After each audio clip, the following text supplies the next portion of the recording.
नमस्कार दोस्तों, आइए यूपीएससी जीएस पेपर मेंस 2 में जो पॉलिटी का प्रश्न आता है उसमें थोड़ा सा सोशल इशू भी होता है, उसको देखने का प्रयास करते हैं।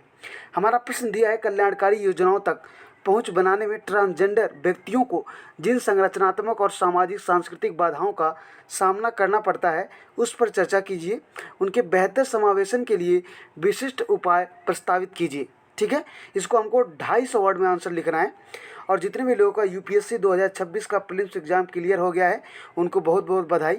और जो लोग 1-2 नंबर से रह गए हैं मायूस ना हो, नेक्स्ट टाइम आपका पक्का हो जाएगा। आप अपने उत्तर को ऐसे लिख सकते हैं कि ट्रांसजेंडर समुदाय LGBTQ+। इसका मतलब ये होता है कि LGBT मतलब ट्रांसजेंडर तो होते हैं, इसके अलावा जो महिला पुरुष आपस में आकर्षण रखते हैं उसमें भी ये आ जाते हैं जब प्लस आप लगा देते हैं। ठीक है, समुदाय से संबंधित विविध पूर्ण वर्ग का प्रतिनिधित्व करते हैं। भारतीय जनगणना 2011 में 4 मिलियन लगभग लोगों ने स्वयं की पहचान ट्रांसजेंडर के रूप में बताई थी। अब इस बार जब जनगणना होगी तो यह आंकड़ा आप देखिएगा बढ़ के ही आएगा।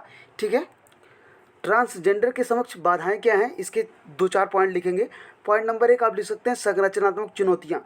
अब इसमें नंबर 1 आप लिखेंगे ट्रांसजेंडर अनुकूल अवसंरचना, मतलब शिक्षा व्यवस्था हो गया, स्वास्थ्य व्यवस्था हो गया, इसका अभाव है। दूसरा पॉइंट आप लिख सकते हैं NHRC 2018 के अध्ययन के अनुसार 98% नियोक्ताओं ने ट्रांसजेंडर के नियोजन से इनकार कर दिया। अगला पॉइंट आप लिख सकते हैं इसी में ट्रांसजेंडर संबंधित योजनाओं के लिए अपर्याप्त वित्तीयन की समस्या।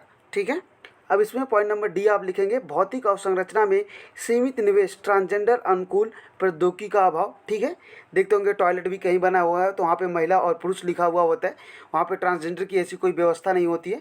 ये सब जो सामाजिक चुनौतियाँ हैं इसको भी आपको ध्यान में रखना है। ठीक है, अब दूसरा पॉइंट आप लिख सकते हैं सामाजिक सांस्कृतिक चुनौतियाँ। इसमें पहला पॉइंट आप लिख सकते हैं ट्रांसजेंडर को कलंक के रूप में देखा जाना व सामाजिक बहिष्कार किया जाना इनका।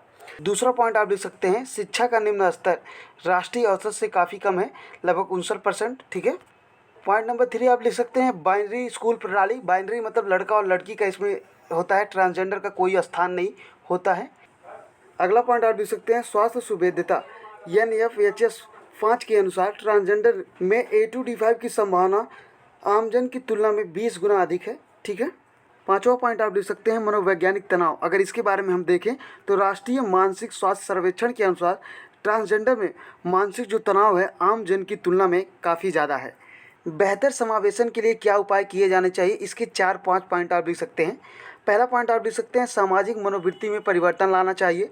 रोल मॉडल मानवी बंदोपाध्याय ट्रांसजेंडर होते हुए भी एक महिला प्राचार्य हैं। ठीक है, दूसरा पॉइंट आप लिख सकते हैं नियमों का बेहतर अनुपालन किया जाना चाहिए। फॉर एग्जांपल सुप्रीम कोर्ट ने नवतेज जौहर मामले में तृतीय लिंग का भी दर्जा दिया है इन्हें। ठीक है, अगला पॉइंट आप लिख सकते हैं विशेष आवश्यकता अनुरूप नीतियां फॉर आयुष्मान कार्ड के अंतर्गत लाना चाहिए, विशेष ट्रांसजेंडर कार्ड बनाया जाना चाहिए। चौथा पॉइंट आप लिख सकते हैं आत्मसम्मान की भावना का विकास, जैसे गरिमा गृह का क्रियान्वयन। अगला पॉइंट आप लिख सकते हैं ट्रांसजेंडर कल्याण सुनिश्चित करना। ठीक है, ट्रांसजेंडर अधिनियम 2019 के अंतर्गत समग्र विकास पर बल दिया जाए।